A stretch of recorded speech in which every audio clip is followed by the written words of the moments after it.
तो कैसे हैं आप सभी लोग। एक बार फिर से स्वागत है आपका हमारे YouTube channel study with Yogesh में।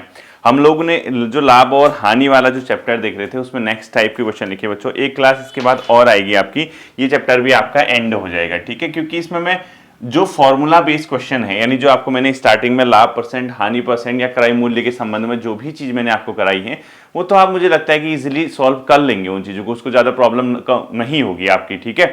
तो मेन चीज क्या है यहाँ पे, जो नेक्स्ट टाइप का जो क्वेश्चन है आपका, उसको आपको ध्यान में रखना है, कैसे इसको करना है, ठीक है। ये है बच्चों, जब आपको दो तरीके की चीजें इसमें दी गई होंगी, यानी एक प्रकार से अगर आप देखेंगे, जब दो या दो से अधिक वस्तुओं का मिश्रण दिया हो, जब दो या दो से अधिक वस्तुओं का मिश्रण दिया हो, आप इसको हेडिंग लिख लेना इस टाइप में, जब दो या दो से अधिक वस्तुओं का मिश्रण दिया हो। पहले आप लोग क्वेश्चन लिख लीजिए, ठीक है। लिखिए, एक फल विक्रेता ने 3 रुपए में 20 आम खरीदे। एक फल विक्रेता ने 3 रुपए में 20 आम खरीदे, उसने 4 रुपए में 25 आम बेच दिए। एक फल विक्रेता ने 3 रुपए में 20 आम खरीदे तथा उसने 4 रुपए में 25 आम बेच दिए, उसका लाभ या हानि प्रतिशत ज्ञात कीजिए। लाभ या हानि परसेंट। अब आपको यही नहीं पता कि अभी लाभ हुआ है या हानि हुई है, ठीक है, समझे आप। इसलिए उसने कहा उसका लाभ या हानि परसेंट। सबसे पहले आपको पता चलेगा कि इसको प्रॉफिट हुआ है, लॉस हुआ है। अब देखिए बच्चों, प्रॉफिट और लॉस कैसे पता चलता है? आपने किस रेट पे खरीदा, किस रेट पे बेच दिया, उनके बीच का जो गैप होता है। अगर खरीदा आपने ज्यादा में, कम में बेच दिया तो आपको हानि होगी, खरीदा कम में, बेच दिया ज्यादा, आपको लाभ हो जाएगा, ठीक है। तो प्रॉफिट एंड लॉस में हमेशा ध्यान रखना, लाभ परसेंट या हानि परसेंट हमेशा बच्चों क्रय मूल्य पे निकाली जाती है, ठीक है। यानी लाभ प्रतिशत या हानि प्रतिशत हमेशा क्रय मूल्य पे निकाली जाती है, यानी आपने किस रेट पे उसको खरीदा, ठीक है। तो इसमें क्वेश्चन लिख लिया होगा आपने, देखिए आपसे सीधे सीधे बोला बच्चों, एक फल विक्रेता ने 3 रुपए में 20 आम खरीदे। यानी 20 आम कितने, आपने ऐसे पढ़ना, आपने उल्टा पढ़ना। आपने ये नहीं लिखना है कि 3 रुपए में 20 आम खरीदे, आपने वस्तु पहले लिखनी है जो खरीदी गई है। यदि 20 आम खरीदे गए हैं 3 रुपए में, ठीक है। एक आम खरीदे गए, मतलब आप 100 पे निकालना, देखो लिखो 20 आम खरीदे गए, 20 आम खरीदे गए 3 रुपए में, ठीक है। तो एक आम कितने में खरीदा गया होगा? 3/20। तो हमेशा 100 आम निकालना, क्योंकि 100 के लिए कैलकुलेशन इजी हो जाएगी। 3/20 इंटू 100, यानी इसने 3/20 इंटू 100 कितना हो गया बच्चों? 20 से 5 बार कैंसिल हो गया और 5 से 3 बार, यानी इसके 100 रुपए में, मतलब 100 आम जो है बच्चों कितने रुपए के पड़े? 15 रुपए के पड़े, ठीक है। सीधे आपने क्या करना है, आपका ये 100 मतलब ये क्रय मूल्य हो गया किसका? 100 आम का, ठीक है। आप हमेशा क्या निकालोगे? क्रय मूल्य पे ही निकलते हैं। आपको नॉर्मल बोला उसने 3 रुपए में 20 आम खरीदे, आप वस्तु पहले लिखना, 20 आम खरीदे इक्वल टू 3 रुपए में, एक आम खरीदा, ये अपॉन में चला जाएगा 3/20, 100 आम पे आप लोग निकालना, ठीक है। अब सेम टू सेम आगे का क्वेश्चन पढ़ो, विक्रय मूल्य वाला, ठीक है। फिर क्या कहा? 4 रुपए में 25 आम बेच दी, यानी 25 आम कितने में बेचे?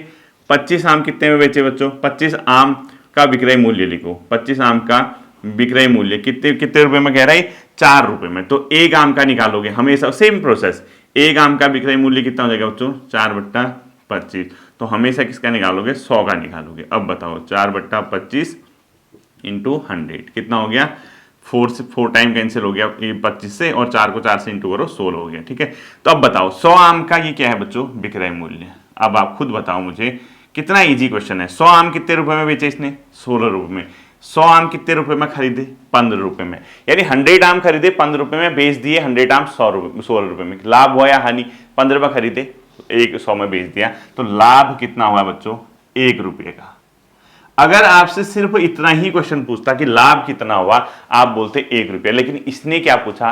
लाभ प्रतिशत। तो क्वेश्चन क्या पूछा? लाभ या हानि परसेंट। हमें पता चल गया लाभ हुआ है, तो लाभ परसेंट क्या होता है बच्चों? हमेशा आपको फॉर्मूला पता होगा कि क्रय मूल्य हमेशा नीचे रखते हैं, ठीक है। तो लाभ परसेंटेज का फॉर्मूला, लाभ कितना हुआ इंटू 100 अपॉन क्रय मूल्य। क्रय मूल्य मतलब जिस रेट पे खरीदा गया है, ठीक है। ये बस इसको अगर आप सॉल्व कर दोगे तो आपका क्या आ जाएगा बच्चों? इजीली इसका आंसर आ जाएगा। तो कितना होगा देखो, 100 एकम 100 हो गया, 5 से कितनी बार कटेगा ये? 20 बार, और 5 से 3 बार, इतना होगा बच्चों 20/3%। ये इसका आंसर आ गया, ठीक है। अगर इसको और भी सॉल्व किया होगा, 3 6 18 6 पॉइंट कुछ परसेंट आएगा बच्चों, ठीक है। 6 पॉइंट कुछ परसेंटेज आएगा। इसको और भी सॉल्व करोगे, 3 से 20 में डिवाइड कर देना, आपका आंसर आ जाएगा। इतना इजी क्वेश्चन है, ठीक है। अब देखना, अभी तो ये पहला क्वेश्चन था, आपको लगा होगा लेंदी, अब आप स्पीड पकड़ लोगे इसमें, ठीक। अगला क्वेश्चन आप लोग लिखिए, बाकी प्रैक्टिस करते रहना, बहुत ज्यादा हार्ड नहीं आने वाली आपके वहां मैथ से, ठीक है। अगला लिखो, एक व्यक्ति ने 90 पैसे में 6 सेब खरीदे। एक व्यक्ति ने 90 पैसे में 6 सेब खरीदे और 80 पैसे में 5 सेब बेच दिए। एक व्यक्ति ने 90 पैसे में 6 सेब खरीदे और 80 पैसे में 5 सेब बेच दिए, उसका लाभ प्रतिशत ज्ञात कीजिए। अब खुद ही कह रहे हैं कि लाभ हुआ है तो लाभ परसेंटेज ज्ञात करना है। तो क्या करोगे, देखो एक व्यक्ति ने 90 पैसे में 6 सेब खरीदे ना, तो 6 सेब का क्या हो गया बच्चों, क्रय मूल्य। 6 सेब का पहले वस्तु लिखोगे, ठीक है, क्रय मूल्य इक्वल टू कितना हो गया बच्चों, 90 रुपीज। तो एक मतलब 90 पैसे, 90 पैसे कहा ना इसने, 90 पैसे, हाँ, तो एक सेब का क्रय मूल्य निकाल लो, 90/6 कितना हो गया, 15 पैसे। कितना हो गया बच्चों, 15 पैसे। 15 से कटेगा नहीं, 15 पैसे हो गया। फिर क्या कहा इसने, उसने खरीदे और 80 पैसे में 5 सेब बेच दिए, ठीक है।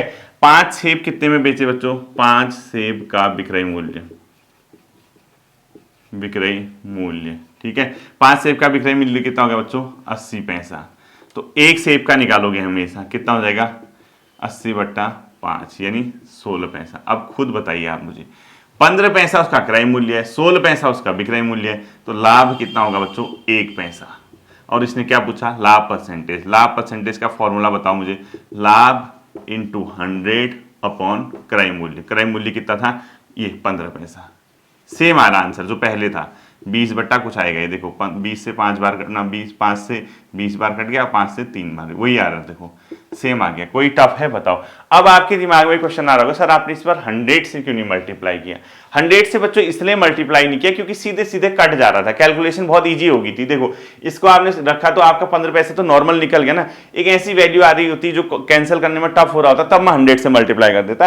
चाहो तो आप 100 से करो, चाहे तो मत करो, उससे कोई प्रॉब्लम नहीं है, आपका क्वेश्चन आ जाना चाहिए आंसर इस तरीके से, ठीक है। समझ गए आप इस तरीके से। तो आप हमेशा क्या करोगे बच्चों, क्रय मूल्य देखोगे कितने में बेचा, 1 का निकालोगे, सेम टू सेम विक्रय मूल्य देखोगे 1 का निकालोगे, तो देख लोगे कि उसका गैप कितना आया हुआ है, ठीक है। इस टाइप के क्वेश्चन आप लोग करना। अगला टाइप लिखो बच्चों, जब व्यापारी मिलावट करता है, ठीक है। इस टाइप के क्वेश्चन में लिखना, जब व्यापारी गलत माप तोल करता है। इस टाइप का नाम लिख लेना आप लोग। लिखो, वस्तुओं के गलत माप से पर संबंधित प्रश्न। वस्तुओं के गलत माप पर संबंधित प्रश्न। इसमें क्या होगा, देखो मैं आपको नॉर्मल बता रहा हूं। सपोज कोई दुकानदार है, ठीक है, उसने क्या किया, उसने 1 किलो आपको कोई दाल दी, चीनी दी, जो भी दिया, बोला कि 1 किलो है, लेकिन उसने गलती से ना, मतलब गलती से क्या, उसने जानबूझ के 800 ग्राम ही आपको दिया। मतलब आपकी नजर में उसने कहा कि 1 किलो है, लेकिन उसने तोलने में, माप तोल में गड़बड़ी कर दी और उसने 800 ग्राम ही दिया। तो उसका लाभ कितना होगा या हानि कितना होगा, ये सब चीजें होंगी इस पे आधारित प्रश्न, ठीक है। तो नेक्स्ट टाइप लिखो, पहले क्वेश्चन लिख लो, फिर आपको इजीली समझ आ जाएगा, ठीक है। लिखो, एक व्यापारी दावा करता है कि वह वस्तुओं को क्रय मूल्य पर बेचता है। यानी मतलब वो ये कहता है कि जितने रेट में मैंने खरीदा उतने पे मैं बेच रहा हूं, ठीक है। ऐसा कहाँ होता है, फिर तो व्यापारी है, वो व्यापारी ऐसा कहाँ करेंगे, खुद ही सोचो, उनका काम ही व्यापार करना है, नहीं तो उसको प्रॉफिट कैसे होगा। एक व्यापारी दावा करता है कि वह वस्तुओं को क्रय मूल्य पर ही बेचता है, लेकिन मापतोल में वह 1 किग्रा की जगह 800 ग्राम ही तोलता है। कितना चालाक है, देखो बोलता है कि मैं क्रय मूल्य पे बेच रहा हूं, ठीक होगा, बेच भी रहा होगा, लेकिन चालाकी क्या करता है, मापतोल में गड़बड़ कर देता है बच्चों। वो 1 केजी के स्थान पर 800 ग्राम ही देता है। ये उसका मतलब गेम है, ठीक है। यानी 1 केजी की जगह वो 800 ग्राम देता है, किसकी जगह, 1 केजी की तरह। बोलता है कि जितने में खरीदा उतने में ही मैं इसको बेच रहा हूं। फिर आगे सुनना, उसका लाभ प्रतिशत ज्ञात कीजिए। उसका लाभ प्रतिशत ज्ञात कीजिए। समझ गए, बहुत ज्यादा टफ नहीं है बच्चों। अब खुद सोचो, यानी इसने क्या कहा, मैं क्रय मूल्य पर खरीदता हूं और मापतोल में गड़बड़ कर देता है। अब बताओ 1 केजी मतलब कितना हुआ, 1000 ग्राम हुआ ना, खुद सोचो आप। और ये इसमें 1000 और देता कितना है, 800 ग्राम। इसका लाभ कितना हो गया बच्चों, लाभ कितना हो गया इसका, 200 ग्राम। खुद ही सोचो ना, उसने पैसा कहां कमा लिया। उसने तो बोला कि चलो क्रय मूल्य पर ही मैं बेच रहा हूं, ठीक है, लेकिन उसने 1 केजी की जगह अगर आपको 800 ग्राम दिया तो उसने कितना का प्रॉफिट कमा लिया बच्चों, 200 ग्राम का। तो प्रॉफिट का क्वेश्चन क्या कह रहा है, तो उसका लाभ प्रतिशत ज्ञात कीजिए। तो हमेशा याद रखना बच्चों, 1000 ग्राम के रुपए लेते, इसका मतलब क्या है, वो पैसे आपसे लेता है 1000 ग्राम के। कितने के लेता है, 1000 ग्राम के। देता पैसा कितना फायदा खा जाता हो, 200 ग्राम का, यानी 200 ग्राम उसको क्या हो गया बच्चों, प्रॉफिट हो गया। अब आपको क्या है, 800 ग्राम पर ही उसका लाभ निकालना पड़ेगा। अगर आप 1000 ग्राम पे निकालोगे तब तो आपको समझ ही नहीं आएगा ना, क्योंकि आप तो क्रय मूल्य पे ये निकालोगे ना। अगर आप इसको क्रय मूल्य मानना पड़ेगा आपको, क्यों, क्योंकि इसलिए क्रय मूल्य मानना पड़ेगा। अगर आप 1000 ग्राम पे निकालोगे तो आपका आंसर सही नहीं आएगा। आपको तो उसने गड़बड़ ये कर रखी है, उसने 800 ग्राम ही दिया है, तो आप ये मानो ना, आप 800 ग्राम पे उसने 200 का फायदा कमा लिया, तो आप ये क्रय मूल्य मानोगे। तो आप कैसे कैसे इसको सॉल्व करोगे, तो लाभ 1 ग्राम पर उसका लाभ निकालोगे। सबसे पहले इसको किस तरीके से चेंज करना है, देखो 800 ग्राम पर उसका लाभ कितना हो गया, सीधे सीधे बताओ, ऐसे करो इसको सॉल्व। 800 ग्राम पर लाभ, कितने का लाभ कमाया बच्चों उसने 800 ग्राम पे, 200 ग्राम का, क्योंकि उसको ना दिया तो उसने आपको सिर्फ कितना है 800 ग्राम दिया है, और प्रॉफिट कितना कमा गया उसमें 200 ग्राम के बराबर इसका पैसा मिल गया, ठीक है। तो 1 ग्राम पर उसका हमेशा लाभ निकालोगे, कितने पे निकालोगे, 1 ग्राम पर, 1 ग्राम पर लाभ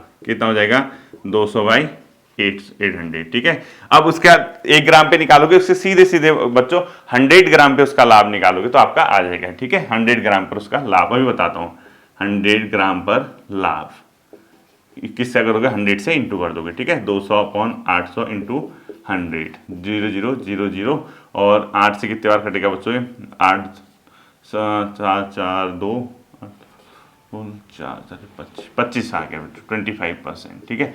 यानी उसको कितने का लाभ हुआ बच्चों, 25% का उसका लाभ हुआ। अब आपको कि सब थोड़ा समझ नहीं है, मैं आपको बताता हूं, क्वेश्चन दोबारा पढ़िए।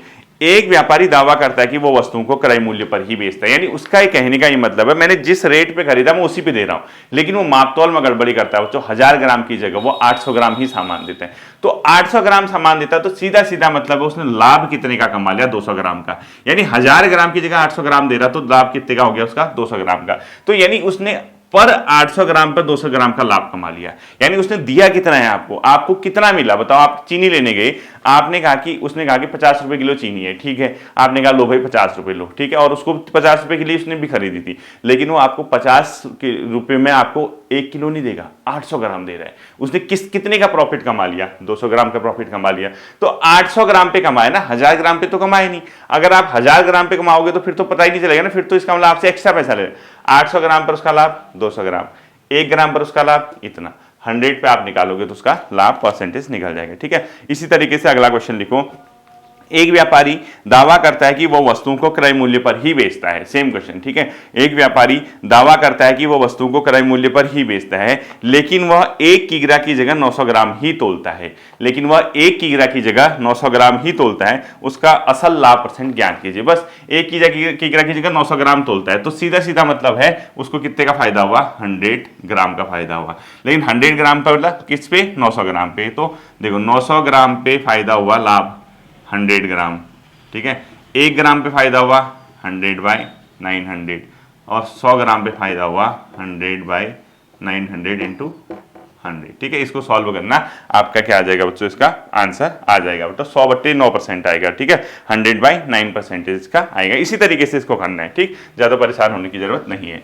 नेक्स्ट और वाला टाइप लिखिए, इसका एक बहुत इंपॉर्टेंट टाइप है, ठीक है। ये वाला टाइप वो है बहुत इंपॉर्टेंट है, ठीक। इसमें एक नोट लिख लीजिए, पहले नोट कर लीजिए, नोट, लाभ या हानि प्रतिशत, लाभ या हानि प्रतिशत हमेशा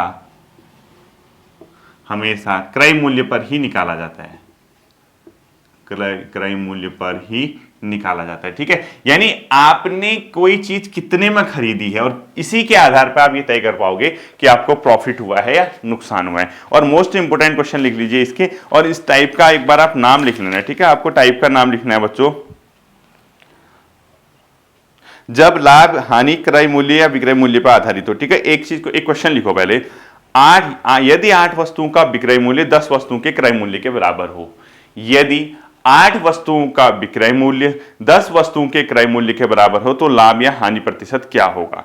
यदि 8 वस्तुओं का क्रय मूल्य 10 वस्तुओं के विक्रय मूल्य के बराबर हो तो लाभ या हानि प्रतिशत क्या होगा, ठीक है। जब लाभ, तो इसमें क्या लिखा आपने इस टाइप का नाम, जब लाभ ऑब्लिक हानि क्रय मूल्य या विक्रय मूल्य पर आधारित। तो क्वेश्चन क्या था, यदि 8 वस्तुओं का विक्रय मूल्य 10 वस्तुओं के क्रय मूल्य के बराबर हो, यदि 8 वस्तुओं का विक्रय मूल्य 10 वस्तुओं के क्रय मूल्य के बराबर हो तो लाभ या हानि प्रतिशत ज्ञात कीजिए। समझ गए आप क्या कहना चाह रहा, 8 वस्तुओं का विक्रय मूल्य कह रहा है, यानी आपने 8 वस्तुओं को जितने रुपए में बेचा वो था आपके 10 वस्तुओं के क्रय मूल्य के बराबर। यानी अगर आपने, ये ऐसा कहना चाह रहा है, देखो अगर 8 वस्तु आपने 20 रुपए में बेची तो आपने 10 वस्तुओं को खरीदा था 20 रुपए में, तो आपको तो 20 रुपए पहले ही फायदा हो गया, आपको 8 से ही प्रॉफिट हो गया, वो आपकी जो लागत थी वो 8 वस्तुओं को बेच के ही प्राप्त होगी, ठीक है।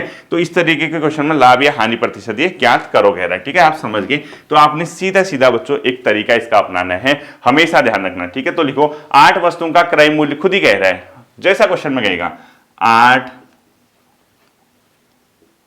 वस्तुओं का, क्वेश्चन में क्या कहा था इसने, यदि 8 वस्तुओं का विक्रय मूल्य 10 वस्तुओं के क्रय मूल्य के बराबर हो। ठीक है, तो सीधे सीधे लिखो 8 वस्तुओं का क्रय मूल्य 10 वस्तुओं के विक्रय मूल्य, 8 वस्तुओं का विक्रय मूल्य 10 वस्तुओं के क्रय मूल्य के बराबर है। ठीक है, तो हमेशा याद रखना बच्चों, इसमें एक वस्तु का, चलो वो तो छोड़ दीजिए, तो इसमें लिखो 8 वस्तुओं का विक्रय मूल्य, कि जैसा क्वेश्चन में दिया है 8 वस्तुओं का विक्रय मूल्य बराबर है 10 वस्तुओं के क्रय मूल्य, जैसा क्वेश्चन में कहते हैं 10 वस्तुओं के क्रय मूल्य के बराबर।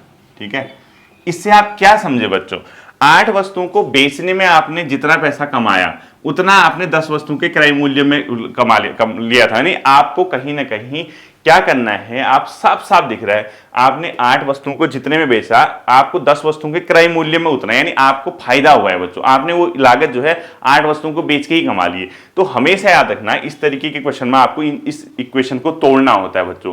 किस इक्वेशन को, अब देखो आपने क्या करना है, इसमें आप देख रहे हो कि ये 10 वस्तुओं के क्रय मूल्य के बराबर है, तो आप इस वाले में इस जो 8 वस्तुओं का विक्रय मूल्य है इसको तोड़ोगे 10 वस्तुओं को, और कैसे तोड़ोगे, जिसमें ये अंक आए, ये वाला अंक है, समझ गए। मैं कह रहा हूं कि जो यहां लिखा होगा इसको हमेशा तोड़ोगे आप, और कैसे तोड़ोगे, ये वाला अंक आना चाहिए। तो आप मैं 10 वस्तुओं के क्रय मूल्य को ऐसा बोल दूं, 8 वस्तुओं का क्रय मूल्य प्लस 2 वस्तुओं का क्रय मूल्य। बताओ मैंने कुछ गलत किया क्या, 2 वस्तुओं का क्रय मूल्य। इस तरीके के क्वेश्चन में आप हमेशा इसको तोड़ दोगे, और कैसे तोड़ोगे, जो यहां लिखा होगा वैसे ही, 8 वस्तुओं का विक्रय मूल्य इक्वल टू 8 वस्तुओं का विक्रय मूल्य इक्वल टू, ये हो गया कि अपने आप में 8 वस्तुओं का विक्रय मूल्य हो गया, 8 वस्तुओं के क्रय मूल्य और 2 वस्तुओं का। क्यों मैंने इसको तोड़ा अब आपको बता रहा हूं। आप देखिए, आप खुद बताइए, आपको यहां फायदा हुआ है नुकसान, आपको फायदा हुआ है, कितने का हुआ है बच्चों, 2 वस्तुओं के बराबर हुआ है। क्यों, क्योंकि आपने जितने में ये खरीदा, अगर 20 रुपए में आपने बेचे हैं 20 रुपए में, तो आपको 20 रुपए 10 को खरीदने के बाद आपने दिए थे, यानी आपके पास अभी भी 2 वस्तुएं शेष हैं। अब आप उसको भी तो बेचोगे, उससे भी तो फायदा होगा आपको, इसीलिए मैंने इसको तोड़ दिया। ठीक है, अब आप साफ साफ इसमें देख सकते हो बच्चों कि लाभ हुआ है या हानि हुई है, साफ साफ दिख रहा है आपको।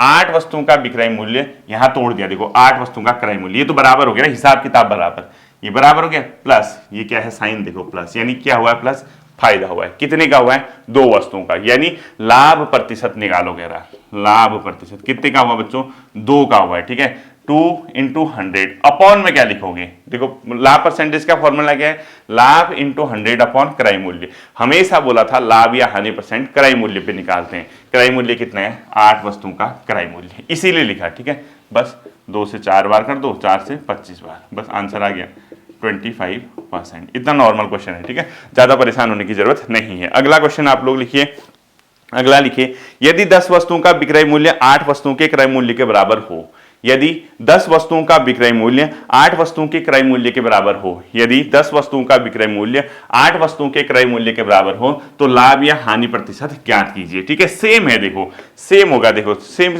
टू सेम क्वेश्चन है, तो लिखो कैसे करोगे, 10 क्या क्वेश्चन दे रखा है, 10 वस्तुओं का विक्रय मूल्य इक्वल टू कितना है, कह रहा है, जैसा कह रहा है 8 वस्तुओं का क्रय मूल्य, आप भी ऐसे ही लिख लो, 8 वस्तुओं का क्रय मूल्य, जैसा क्वेश्चन में कहा। अब आप इसको देखते ही समझ जाओगे कि इसको नुकसान हुआ है। क्यों, इस बेचारे ने 10 वस्तुओं को बेचने में जितना पैसा कमाया, अगर 100 रुपए कमाया, वो इसको 8 वस्तुओं को खरीदने में प्राप्त हुआ था, यानी इसने 2 वस्तुओं को एक्स्ट्रा बेचना पड़ा, इसको नुकसान हुआ है इसको। ठीक है, अब मैंने क्या कहा था, सेकेंड स्टेप, इसको ऐसे तोड़ना कि ये चीज यहां आए, तो इसको 10 - 2 करते हैं, 10 वस्तुओं का क्रय मूल्य माइनस 2 वस्तुओं का क्रय मूल्य, बस इसी को तोड़ना है इसके फॉर्म में। तो 10 में 2 घटाओगे, वही तो होगा ना, 10 वस्तुओं का क्रय मूल्य, सेम चीज करनी है, बस वो कर देना है, इसके फॉर्म में तोड़ना है। अब ये कितना हो गया, ये तो ऐसा ही रहेगा। ठीक है, अब आप खुद बताओ, ये और ये वाला जो पोर्शन है, ये वाला पोर्शन बराबर है, हानि हुई है कितने की, 2 की हुई है, तो हानि प्रतिशत आप लोग इसमें निकाल लीजिए, 2 × हानि परसेंटेज, साफ साफ दिख रहा है। ठीक है, 2 × 100 अपॉन क्रय मूल्य, अब क्रय मूल्य पे ही निकालोगे, बोला था ना मैंने, क्रय मूल्य कितना हो गया बच्चों, 10 हो गया। ठीक है, तो कितना हो गया, 10 से 10 बार कैंसिल हो गया, और 10 × 20%। इस तरीके से इन क्वेश्चंस को आप लोग निकालोगे। ठीक है, एक क्वेश्चन है आपकी होमवर्क के लिए, आप लोग इसको लिख लीजिए। एक व्यापारी 33 मीटर कपड़ा बेचकर 11 मीटर कपड़े के विक्रय मूल्य के बराबर राशि प्राप्त करता है। एक व्यापारी 33 यानी 33 मीटर कपड़ा बेचकर 11 मीटर कपड़े के विक्रय मूल्य के बराबर राशि प्राप्त करता है, उसका लाभ या हानि प्रतिशत क्या होगा? उसका लाभ या हानि प्रतिशत क्या होगा? अब कई लोग बेहोश होने लगे होंगे इस क्वेश्चन को सुनते।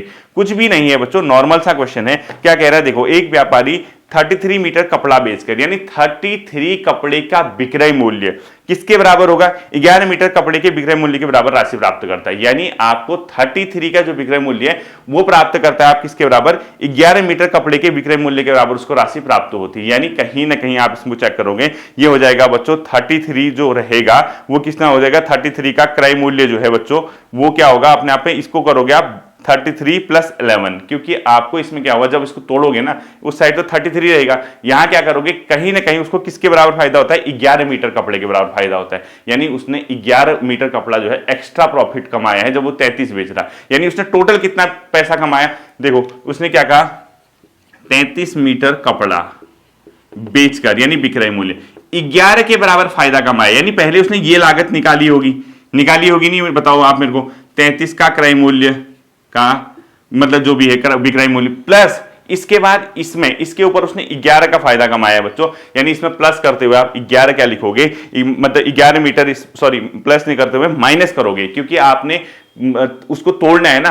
आपको कहीं ना कहीं आप ये मान के चलो 33 मीटर अगर आप कपड़ा बेच रहे हो, क्वेश्चन सुनना, 33 मीटर कपड़ा बेचकर 11 मीटर कपड़े के बराबर विक्रय मूल्य के बराबर उसने क्या कमाया? मूल्य के बराबर राशि उसने प्राप्त की। यानी आप 33 बेचने के बाद 11 के बराबर राशि प्राप्त कर रहे हो। क्वेश्चन में पढ़ना, 11 मीटर कपड़े के विक्रय मूल्य के बराबर उसको राशि प्राप्त की। तो इस इधर लिखोगे 33 मीटर कपड़े का विक्रय मूल्य होगा बच्चों 33 मीटर कपड़ा माइनस 11 मीटर कपड़ा। ठीक है, तो माइनस 11 इसलिए करोगे क्योंकि उसको हानि हुई है। उसको 33 का पैसा तब मिला जब वो क्या कर रहा है अपने आप में 22 मीटर कपड़े के 11 मीटर कपड़े के बराबर उसने क्या किया बच्चों? सेल किया। ठीक है, कोशिश करना, नहीं आएगा तो मैं इसको समझा दूंगा। ठीक है, होपफुली आपको ये समझ आया होगा। हमारी लास्ट क्लास इसमें बची हुई है, कल क्लास नहीं आएगी क्योंकि पीसीएस के बच्चों के लिए जो परसों पेपर है उसके संबंध में थोड़ी सी इंफॉर्मेशन, थोड़ा सा एग्जामिनेशन हॉल का जो आपका प्रेशर रहता है, कैसे उसको चीज़ों को डील करना है वो मैं आपको बताऊंगा। फिर संडे को पेपर ही है आपका, फिर मंडे से आप लोगों के साथ फिर मिलेंगे। ठीक है, अपना ध्यान रखिए। Thank you.